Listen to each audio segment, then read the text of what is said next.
boo ñibbisee lépp dina leer. waaw menace boobu nga def de. non dama ne. waaw su ma ñibbisee les choses sérieuses commenceront du ñoom ñu ngi dëkk ci tëj rek di tëj ba ñu samp suñu front rek. Pape yow da ngaa fekkee suma démb fekkee suma bërki démb yow tey Sénégal su amoon tey nit bu bëggoon bind livre. téere ci man yow dañu la naroo interroger. parce que je crois que ci ay journalistes yu jot a am ay tête à tête. ak Barthélémy Diaz peut-être yow lu nga am ci ay tête à tête ak man je crois pas que.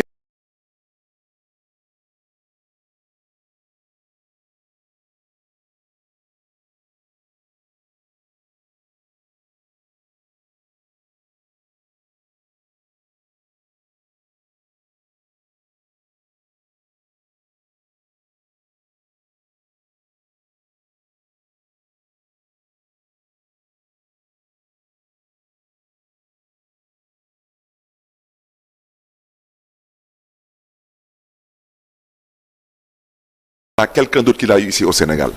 Pape su ma la waxee dinaa jàkkaarloo ak ñoom rek dinaa jàkkaarloo ak ñoom. mais xam nga li la ci mën a fekk. Pape non dama ni xam nga ni sa génération lañ. Pape xam nga li la ci mën a fekk.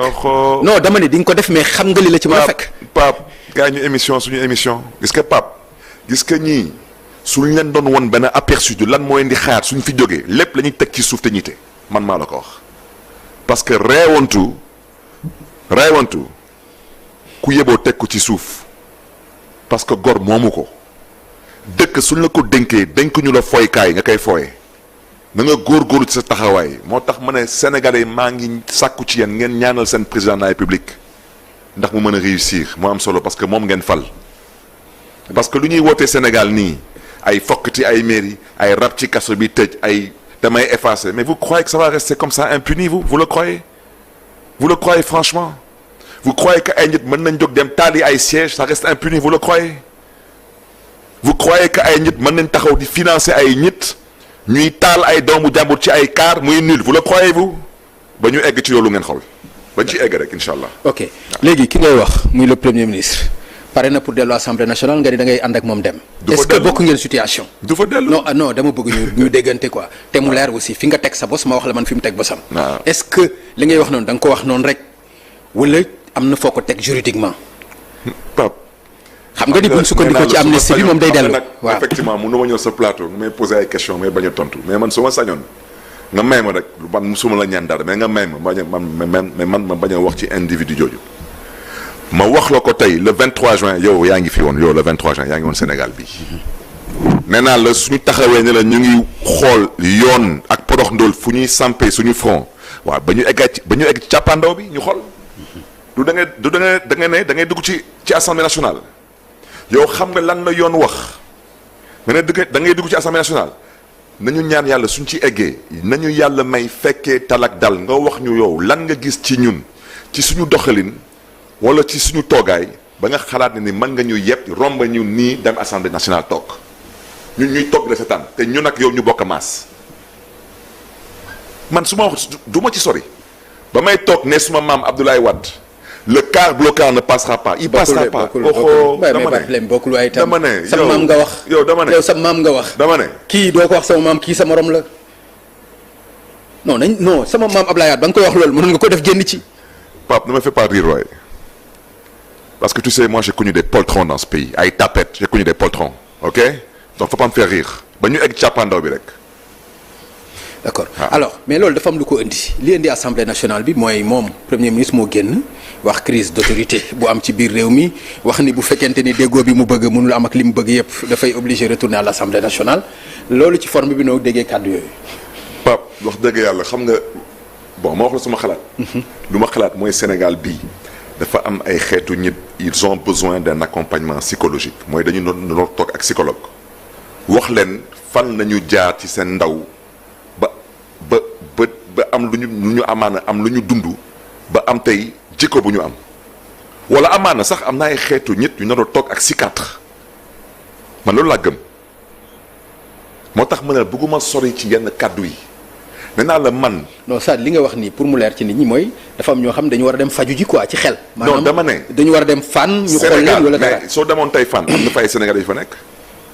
ah oui y a des Sénégalais qui sont là-bas fii yow tey am na ay nit yu ngay gis tous les jours man dama leen gis tous les jours ñu dem di seeti ay psychologue di toog di waxtaan ak psychologue par exemple tu as subi un divorce. psychiatre da nga ko ci yokk waxoo ma psychologue rek. waaw dama ne mais psychologue nit bu amul problème du dem ci psychologue yow tey ma nga am problème si liggéeyukaay nga dem seeti psychologue. psychiatre bi lu ko ci indi. mais parce que psychiatre c'est que tout le monde n'est pas normal dans ce pays il y a des gens qui sont pas normaux pas déconner munoo nekk à certains niveaux de responsabilité di am yenn comportement yi. mais gis nga trajectoire nit ki ngay wax yow. ci ban trajectoire. mais gis nga ko trajectoire bi. Papa Ngagne nee naa la man lu ma gis tey biir Sénégal bii ñu dëkk bi jaxasoo nii ñu dëkk bi tëddee nii am na ay xeetu nit ñu nar a dem seeti psychologue maa la ko wax te nag ma wax la dara au Sénégal pour certains postes il faut faire éventuellement des examens psychologiques et psychiatriques mais il faut qu'on sache est-ce que vous êtes une personne normale pour par exemple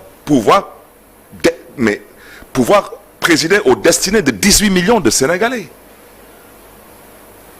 mais xalaatal seen biir mu am ci benn waaye ñu ne non en fait wérul te ndeketee wéruloon apparemment wéruloon mu nekk di saaga bàyyi nit ñi nekk au cœur du pouvoir di dawal ay oto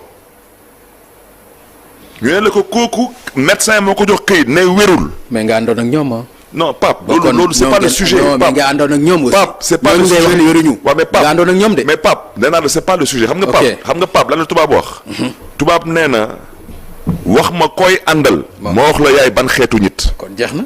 moo tax ma ne la lu ma gëm. ci dëkk bi am na ay xeetu nit. ils ont besoin d'un accompagnement psychologique voire psychiatrique.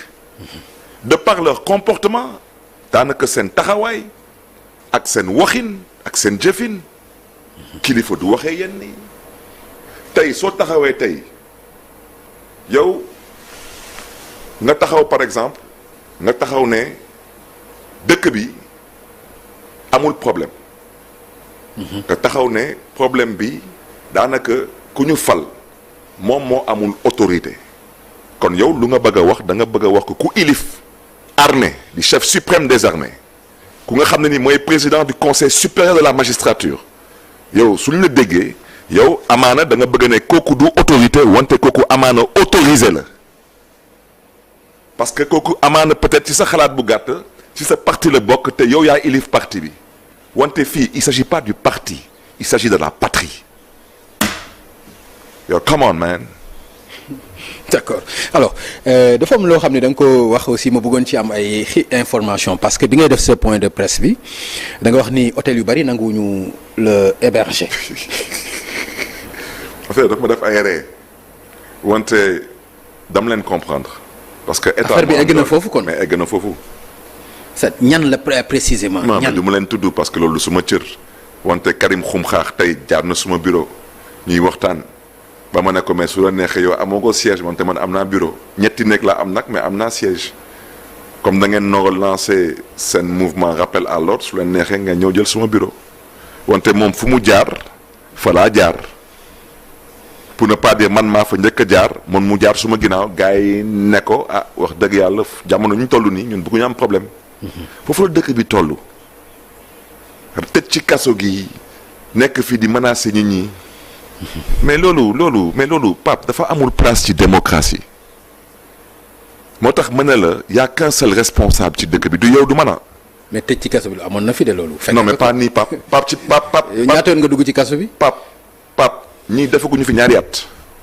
sànq dama toog Rebeuss j'avais 8 permis de visite 8 maa ngi bossu Badara Gadiaga Assane Diouf Abdou Nguer Bachir Fofana Lat Diop. Farba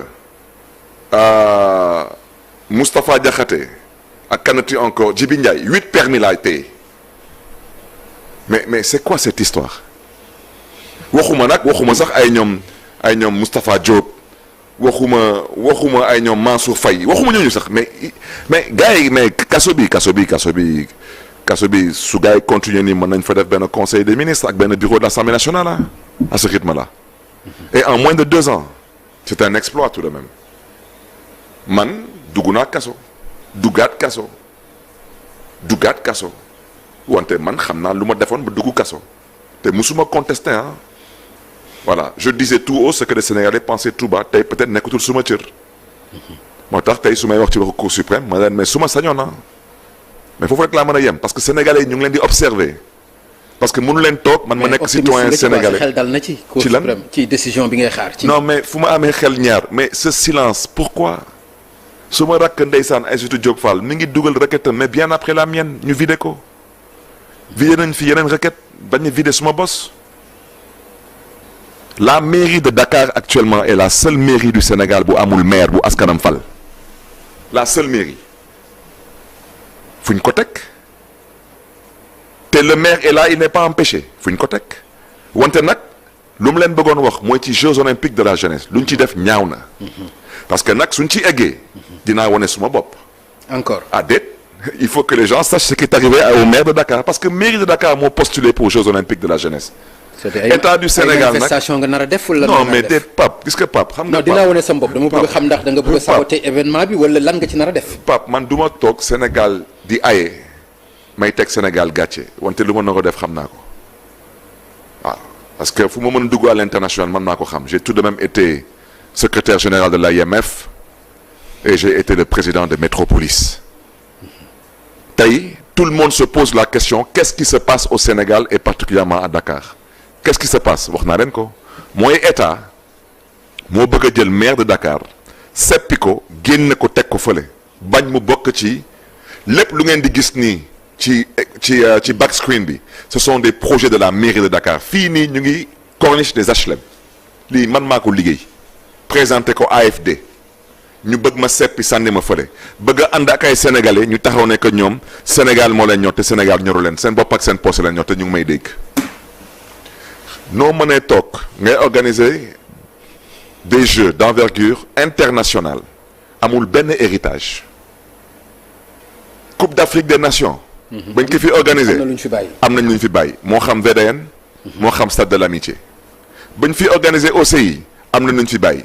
Route des Almadies Méridien Président Cité Faysal et j'en passe tey on organise pour la première fois des Olympiades amul lenn lu ñu fi bàyyi taf yëngal.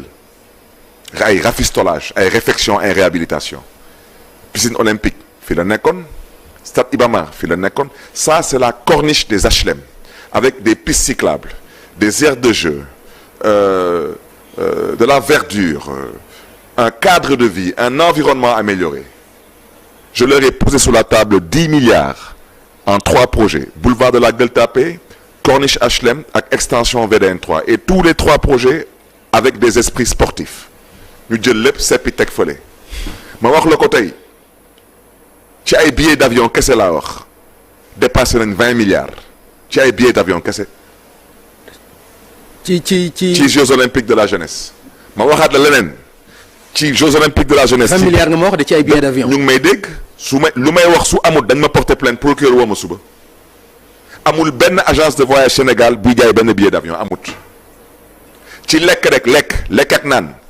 ñu ngi dépassé lu ëpp 7 milliards xaw ma 8 milliards amul benn sénégalais buy jaay benn sandwich wala benn café Touba amut ñu ngi may dégg balaa may dee ñuy wax ay waxu ay dóorkatu marto lañ ñoom ñëpp lu may dëgg te suñ ci eggee tamit naa leen wax seen bopp parce que mooy suma cër du ma ci xuloo ak kenn. front yi dina bari de. non déet man je porte pas de front mais dama ni front yi nga bëgg a ubbi dina bari de. non man damay xeexal suma askan mooy Dakar ñoo ma fal Khalifa Sall ak may dégg Khalifa Sall moo signé pour que mairie de Dakar mën a accueillir les Jeux olympiques ce n'est pas l'État du Sénégal flamme olympique bi Soham El Wardini lañ ko jox ma koy jox wàccuwaayam au passage c'est la mairie de Dakar qui a tout piloté tey ñuy seppi la mairie de Dakar par le biais de son maire jël sànni teg fële de lu mooy dëgg parce que soi-disant je leur ai parlé d'héritage. héritage mooy lu ñu fi bàyyi. lan lañ fi bàyyi. lan ban yéene nga ci amoon ci lu ñu fi bàyyi lan. mais yow xoolal lii mooy la corniche des HLM tey soo fa jaaree corniche HLM suuf kese nga fay gis. d'accord bon leneen loo xam ne bàyyi nga ko fi mu jur coow muy toilettes yi nag toilettes yi ci mbedd mi. waaw jur na coow ba léegi ne amu ci benn boo xam ni presque ñi ngi koy utiliser budget bi nga ci def daanaka indi na polémique.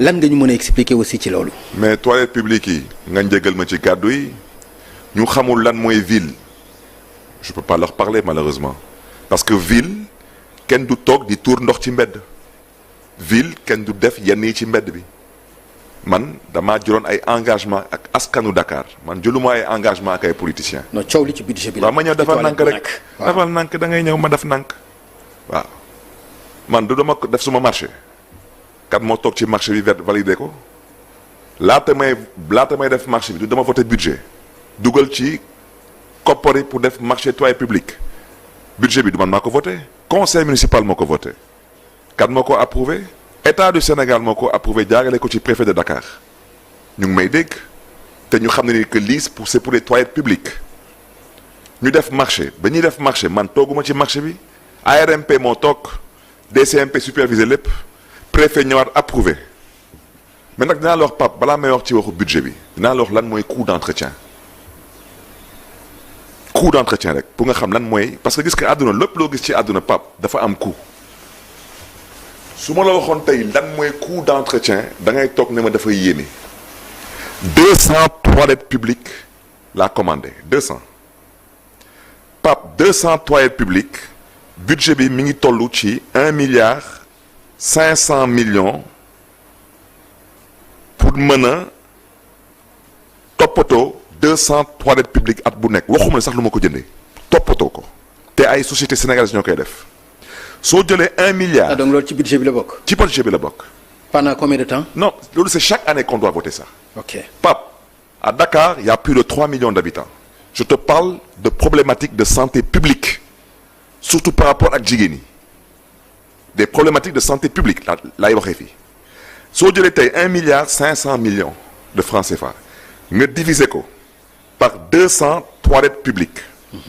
Ça te fait toilette publique bu nekk at bu nekk ça coûte 7 millions 500 000 francs à la mairie de Dakar pour entretenir ko moo xam main d'œuvre bi ñaari shift kuy liggéey le matin kuy liggéey le soir ak lépp luy produit d'entretien soo jëlee 7 millions 500 nga diviser ko par 12 mois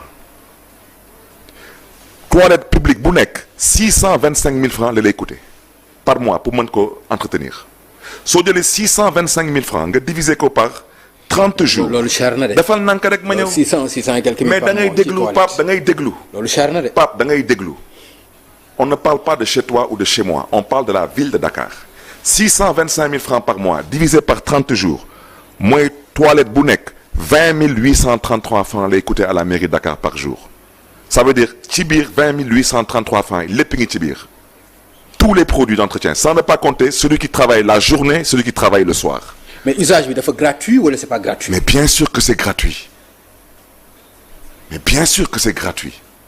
et ça devait être gratuit sur les 2 premières années ba Sénégalais yi mën a xam lan mooy utilité aux toilettes publiques ensuite on devait commencer avec je crois un montant de 200 francs par Pape est-ce que yow dinaa la jox tey exemple 200 toilettes publiques yi da ngay jënd toilette bi da nga koy transporter da nga koy dédouaner da nga koy installer sur une dalle bi kese su ma juumulee la dalle coûte je crois 2 millions et quelques c'est une dalle de xaw ma combien de centimètres d'épaisseur avec du béton armé et du fer et cetera temps en temps mais xam nga lan moo gën a intéressant mais pourquoi nga importer ko. mais kenn du fi jaay toilette publique le Sénégal n'est pas un pays industrialisé on ne fabrique rien au Sénégal même des cure-dents on l'importe cure-dents dañ koy importer Sénégal moo tax Sénégal bi ñu bokk soo may ma mën ci wax tamit parce que moi je crois en l'humain man doomu aadama laa gëm ba may nekk mairie de Dakar lu ma jëlee mairie de Dakar ba ñu ne man jégleen ma ci kàddu ba may nekk mairie de Mermoz Sacré-Cœur lu ma jëlee ci mairie de Mermoz Sacré-Cœur ba yóbbu ma mairie de Dakar c'est parce qu'on m'a décerné le prix du meilleur maire du Sénégal surtout avec le Covid te waa Baop ñu ngi may dégg waa Mermoz Sacré-Cœur da nga may dégg te musuma ànd ak nguur te pourtant j'ai été audité sous Wade j'ai été audité sous Macky Sall te maa ngi sant yàlla musuñu ma dut baaraam ne ma dama dëpp kees dama jaay suuf wala dama def ñaawteef wala quoi que ce soit. audit bi suy Diomaye yaa ngi koy xaar.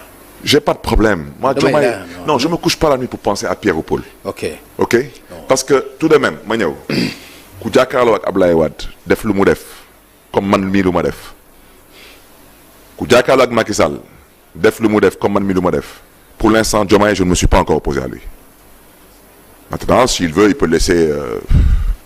Vous voyez de qui je veux parler faire ce qu'il a à faire wante nag soo demee ba jël Massamba Mademba ñoom ñëpp tëj ci kaso bi te amoo lenn lu leen mën a jiiñ ne da nga may tëj ci kaso bi waaw d'accord travail à m'enfermer en prison moi entre-temps je travaille à mettre en place un front et je te dis tu as intérêt à surveiller tes arrières c'est tout parce que ragal dëkku fi.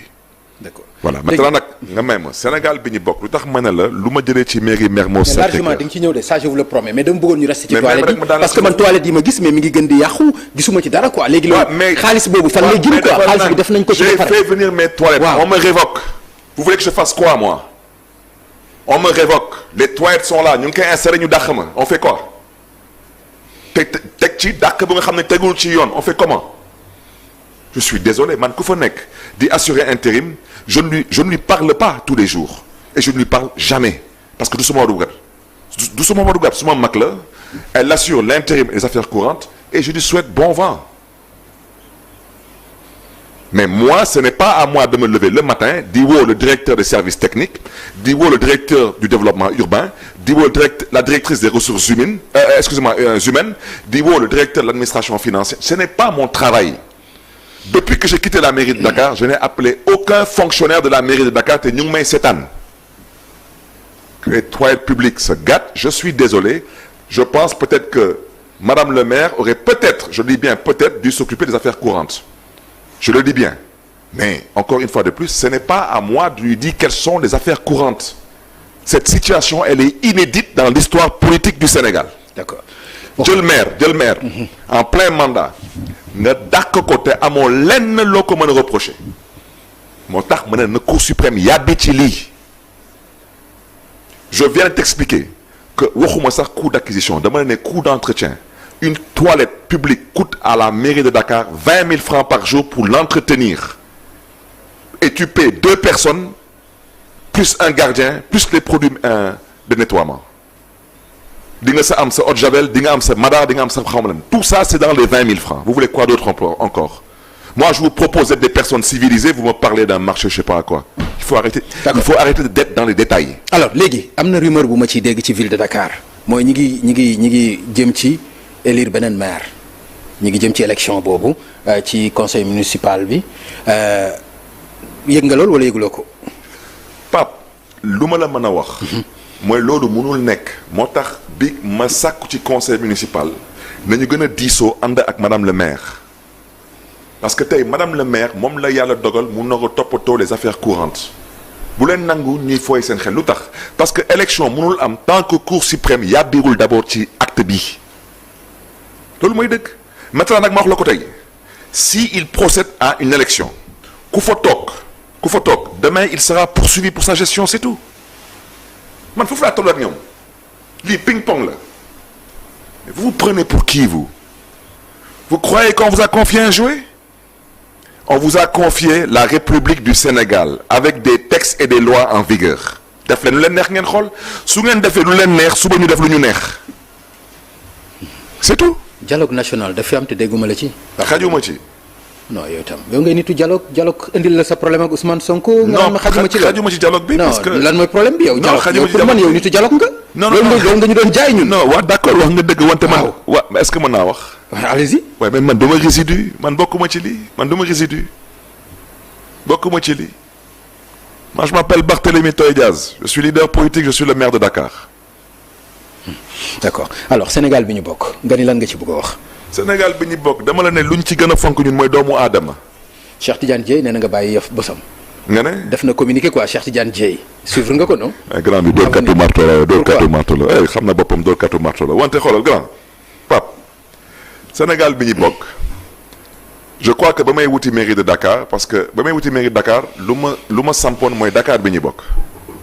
ma dox mbokk ñaari at. ñu ne ma lan mooy ce programme ma leen doomu aadama. ñu ne mais Barth day saboté mu ne saboté wu ma suma programme mooy doomu aadama parce que lépp lu may def dama koy def ngir doomu aadama lépp moo tax ma tabax centre de dialyse bu gën a rëy ci Sénégal pour doomu aadama yi. et encore c'est gratuit moo tax da nga ma laaj les toilettes publiques ma ne la ce sera gratuit. tey ñu ngi waaj a inaugurer le premier lycée scientifique et technique de Dakar fële ci Grand Dakar. pare na te mën ngeen dem yóbbu fa caméra yi. dama ko def ndax lan doomu aadama yi te te mën naa continuer de limal compétence transférée par compétence transférée et mi ngi nii yaa ngi koy gis lii man maa ko tabax fii lu ñu fi def pour doomu aadama yi la. non déet mais li ngay wax ni du yow rek du sa propre Barthélemy waaw aussi. maintenant dama lay laaj. non lu ñu fi def aussi doomu aadama yi la. waaw maintenant dama lay laaj xam naa ni bokkoo fenn. je sais que je suis apolitique bokkoo fenn waaw maintenant am na ñu ñuy fal Sénégal. man 50 milliards laa amoon ñoom ñu am 6 000 milliards won ma lenn lu gars yi liggéey fii biir Sénégal lenn rek. waxuma ñaar ba ñett benn yëf wan ma benn rond point bu fi gars yi liggéey maa ngi lay déglu lii dama ko liggéey ci ñaari at te lii benn bâtiment rek ngeen di wane nii ñetti bâtiment yu nekk nii c'est le plus grand lycée scientifique et technique dans l'arrondissement de Grand Dakar te su leen neexee tamit ngeen woon le centre de dialyse saabu du fóot boppam waxoon naa ko askanu Dakar su ngeen ma falee di ngeen fal ndaanaan bu am yéene ci Dakar ak ndaanaan bu am yéene mën na ci askanu Dakar et je l'ai fait ñoom nag ñoo xam lu tax ñu fokkati mairie Dakar suma loxo ñoom nekk ko xam du ma seen moroma du ma seen morom ci benn anam waaw ma ne nag. ci urne yi nag. ci urne yi. waaw mais yow man su nekkee ñàkk a wax dëgg ak dóor marto moo tax may falu du ma mës a falu Sénégal parce que àdduna jarul lu ma ko parce que man Jean-Paul Diaz ma jur te yar ma. c'est-à-dire que su nekkee ñàkk a wax dëgg ak dóor marto moo tax ma nar a falu centre de dialyse mi ngi nii lii mooy le plus grand centre de dialyse du Sénégal ma tuddee ko Khalifa Ababacar Sall te soo fa dem di faju 0 franc ngay fay maa ko fa liggéey Pape je suis fier de moi je marche la tête haute te lenn laa gëm mooy bés ci bés yi yàlla dina ma àtte ak ñoom loolu laa gëm parce que yàlla soxorul moo tax ma ne la Pape l'humain doomu aadama moom la ñu gëm ñun waa Sénégal bi ñu bokk moo tax ëllëg ñu bëgg a tabax le Sénégal à l'image de l'humain muy taxaw ci ñaari tànk comme doomu aadama pied gauche pied droit mu nekk santé ak éducation de qualité et pour tous lu doomu aadama amee cerveau am xol am poumon am foie am rein les 5 organes vitaux ñu am ci agriculture am ci pêche am ci élevage am ci culture te yow doomu culture nga culture nag englobé lépp tourisme ak lépp mais surtout industrie Pape man gisuma naka la ñu mën a développer Sénégal te Sénégal du am industrie man doomu socialisme la ku tudd parti socialiste di nga tudd ICS di nga tudd Sonacos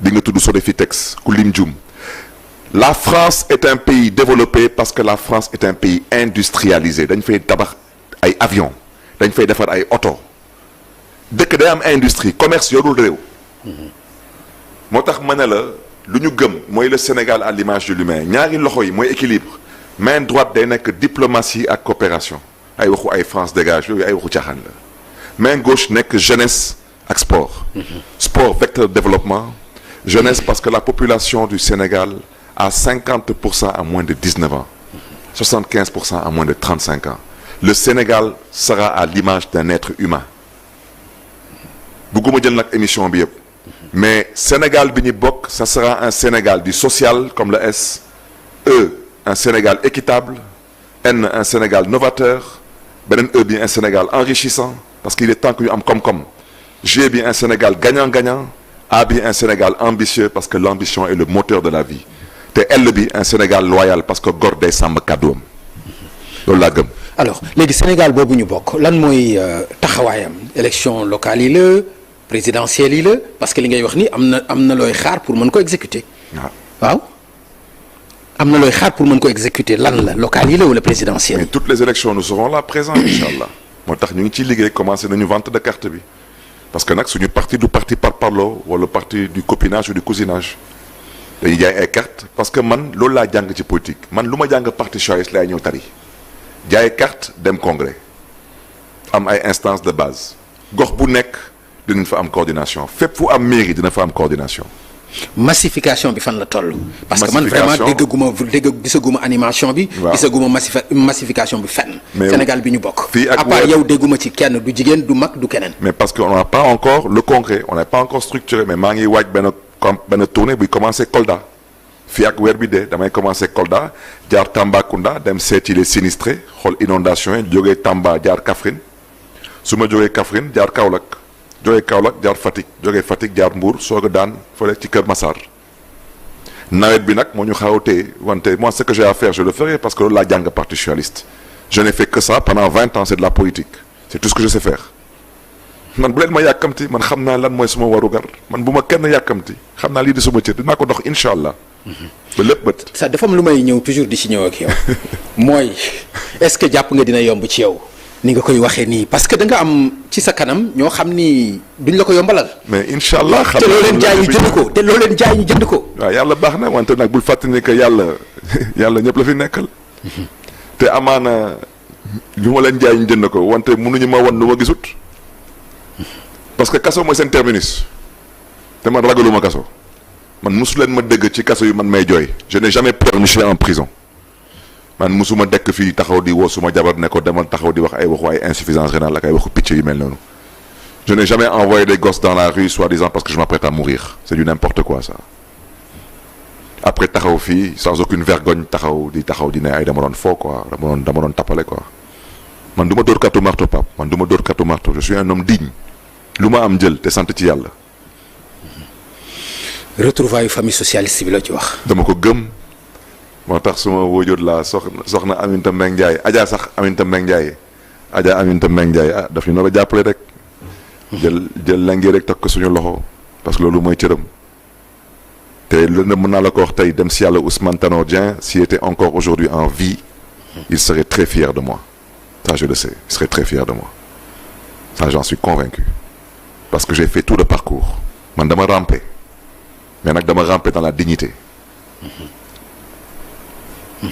d'accord sàmm sa kàddu aussi fan ngeen toll daanaka fi mu nekk nii ku nekk dem na yoonam. sàmm sa kàddu fu ñu toll sàmm sa kàddu c'était effectivement benn coalition électorale. wante comme ni ma ko waxee tey suma mbokk yi am na lu ngeen xam ne ni tey lii mooy suñu cër. mooy la mise en place de ce front sa responsabilité nous incombe te Pape Djibril rek moo fi nekkul mi ngi tugal te am naa yaakaar fii ak semaine prochaine day ñibbi Sénégal su ñibbee Sénégal dañu fas yéene dem seeti ñëpp képp ku yëngatu ci politique dañ la fas yéene dem seeti waxtaan ak yow. leadership bi naka lay demee. non koy def wala non leadership wax dëgg yàlla ñoruñu ku bëgg a jël na jël ku bëgg a jël rek na jël ku mën a nodd rek na jël ñun lu ñu bëgg mooy que. toutes les forces politiques ak waa société civile yu ñu fi saaga ak ñu ñuy woowee ay lanceurs d'alerte ay activistes ay chroniqueurs ay influenceurs ay tiktokers ay rappeurs ñu bokk benn ndey bokk benn baay joxante la ay loxo taxaw tem nag jàkkaarloo ak ñoom le premier chantier mooy la libération des otages politiques. bu loolu passé. le deuxième chantier ñoom dañ leen fal sur la base de promesses il faut que gars yi lettañu wala gars yi firiñu ci promesses yi. le troisième chantier encore comme j'ai déjà dit c'est le respect des institutions yaa taxaw nekk suñ la dàqee da ngay dem assemblée ba ñu yegg càppaandaw bi nga xool du ne nga am nga mbooloo na nga yaa fi wootee GG nañ dem ñun lu ñu nar a def dinañ ko def dëkk bi ñëppay tegu ci yoon parce que ñëpp a bokk dëkk bi mais damay def lii parce que maa tey damay def lii parce que lii laa nam ça c'est fini ça c'est fini je vous dis c'est fini. li ngay wax yomb na ci wax ko. non Pape. pour arrêter ko yomb na ni nga koy waxee nii c'est fini. Pape ñoom ñu ngi may seetaan. waaw Yewwi Askan Wi ginnaaw yàlla Khalifa Sall ak may seetaan ñoom ñu ngi may seetaan ginnaaw yàlla suma loxo bii la jaar. voilà donc on me demande pas d'inventer quelque chose on me demande seulement d'aller reconstruire ce que j'ai déjà construit.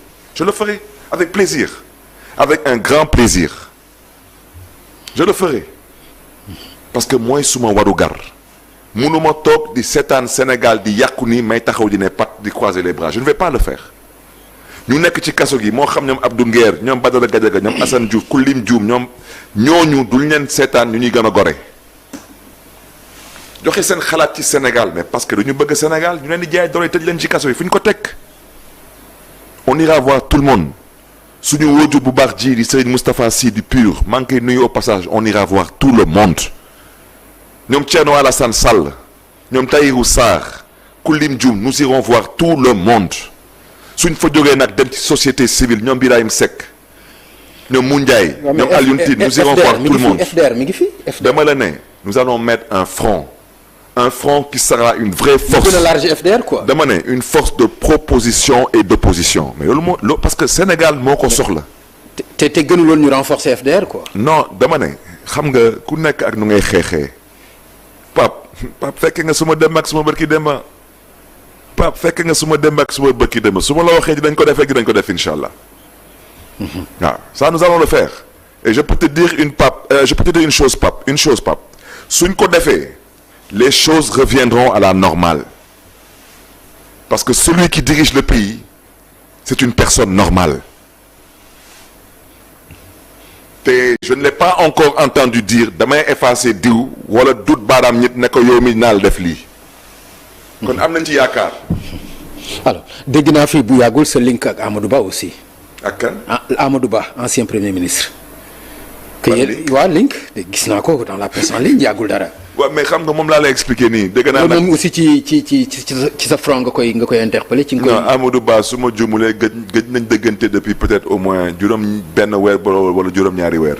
gisuma ko dégguma ko xaw ma sax ci lu mu nekk. Macky Sall aussi.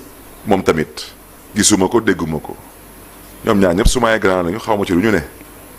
moo tax yaa ngi wax sax sànq ne waxu Amadou Ba ma foog ne ni mooy espèce nit jooju daal bu jàkkaaroon ak Badara Gadiaga ba Badara wax ko boppam waaw kooku laa xalaatoon sax mais non Amadou je n'ai aucun link avec Amadou donc au passage maa ngi koy nuyu suma grand bu baax la maa ngi koy nuyu.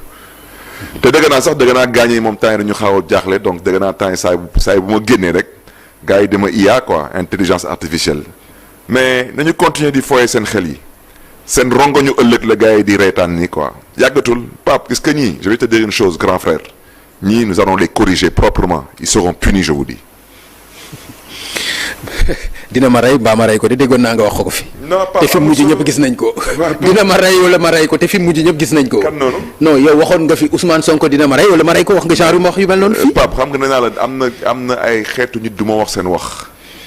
delluwaatal ci archives yi. il y a des gens qui ont dit ici qu'ils allaient nous enterrer et on est encore en vie et je vais vous dire une chose ils ne dorment pas actuellement ils somnolent ils ne dorment pas. mais loolu c'est normal réew boo koy ree doo mënoo nelaw. ah boo yanoo réew nooy nelawee. waaw mais xanaa nag soo yenee réew xanaa nag au moins ngay kontaan di signe mais taxaw di mer rek donc y a un problème moo tax ma la il faut l'accompagnement psychologique et psychiatrique am na solo. d'accord Barth man kontaan naa ci dellu recevoir la vraiment ci émission ni nga ko waxee ci Faram Facce di lay recevoir plaisir la bu yaatu ci man ma bàyyi la nga tàggoo ak ñi nga xam ne ñooñu doon seetaan. ah Pape man maa lay gërëm di la sant et puis di remercier askanu Sénégal et di sàkku ci mbokk yi nag nañu bàyyi xel Sénégal bi ñu bokk. te lu ñu ñaan yàlla rek yàlla na yàlla xeeb dolli ba Sénégal bi ñu bokk mën a dugg ci xol yi ci xel yi ci xalaat yi ak ci yéene yi. lenn rek moo ñu ñor mooy Sénégal te képp kuy doomu Sénégal soo xalaatee ni que mën nga indi sa contribution vous êtes les bienvenus loolu moo nekkoon kàddu yi te di ñaan yàlla ci mbaaxam yàlla na yàlla tàpp xol yi. am na solo amiin yàlla na yàlla dellu siwaat fii jàmm biir Sénégal. amiin ñun ñëpp ñu bokk lu ñu bokk mooy suñu Sénégal Pape maa ngi la gërëm di la sant. merci beaucoup man maa la koy delloo bu baax Barthélémy man aussi plaisir bu mag lay doon ci di la recevoir te itam cër bi ma la jox nga xam ko. nga delloo ma ko bu baax a baax wax dëgg yàlla loolu maa ngi koy apprécier à sa juste valeur di la féliciter di la ñaanal itam ci mouvement bi yàlla may la si ndam. yéen bi nga am ci Sénégal bu gënee ci réew mi yàlla defal la ko. loolu moom xam naa ni njëriñu Sénégal rek lay doon. loolu moom maa ngi koy ñaanal la ko bu baax a baax di nuyu góor gi aussi. Jean-Paul Diaz parce que comme ni nga ko waxee ci Walfadjri man chance boobu laa amoon dama woon chance su léeg-léeg ma invité sa papa léeg-léeg ma invité la. loolu yaakaar naa ni ci journaliste yi ko doon def bariwul woon trop.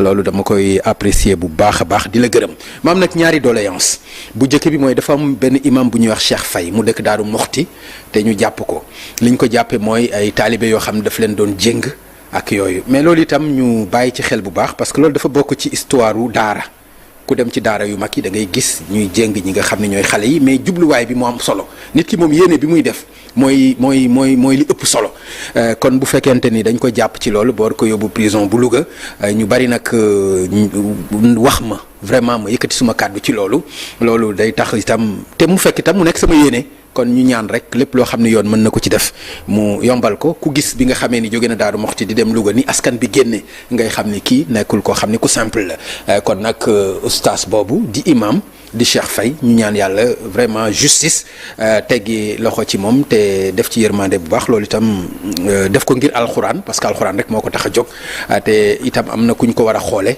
yaakaar naa ñëpp xam nañ ko bu baax a baax beneen doléance bi ci Rufisque la ay nit la yoo xam ni ci seen kër mbàkk yu fay lañ fa jàppanteel loolu itam alalam la moom mbàkk yu dëgg la mais bu fekkente ni itam yoon àtte na ba lii xew-xew bu fekkente ni yërmande mën na ci am rek ñu def ko ci loolu moo nekkoon doléance yi nga xam ne vraiment bëggoon nañ ko yeggee ñi nga xam ne ñooy kilifa yi ñu leen di jaajëfal bu baax di gërëm la régie Pierre Da Silva di gërëm ñëpp ñi nga xam ne ñooy sa équipe aussi vraiment su ma xel dem ci Assane Diouf bi nga wax parce que bi nga fii mujj yéen a àndoon moom itam ñu koy nuyu de passage di nuyu ñëpp ñi nga xam ni suñu ay wëllëre lañu te nekk ci kaso yi di gërëm bu baax a baax ñëpp ñi nga xam ne ñooñu doon seetaan li leen jox rendez-vous incha allah ci beneen numéro faram-fàcce bu ci yàlla andee jërë ngeen jëf. loo xam ne tey jii gënaluma neexuma itam. wala amul consensus ku nekk wax lu la neex bu boobaa conseil dinaa ko bind jëlal say disposition le 2 nga ñëw jël fii.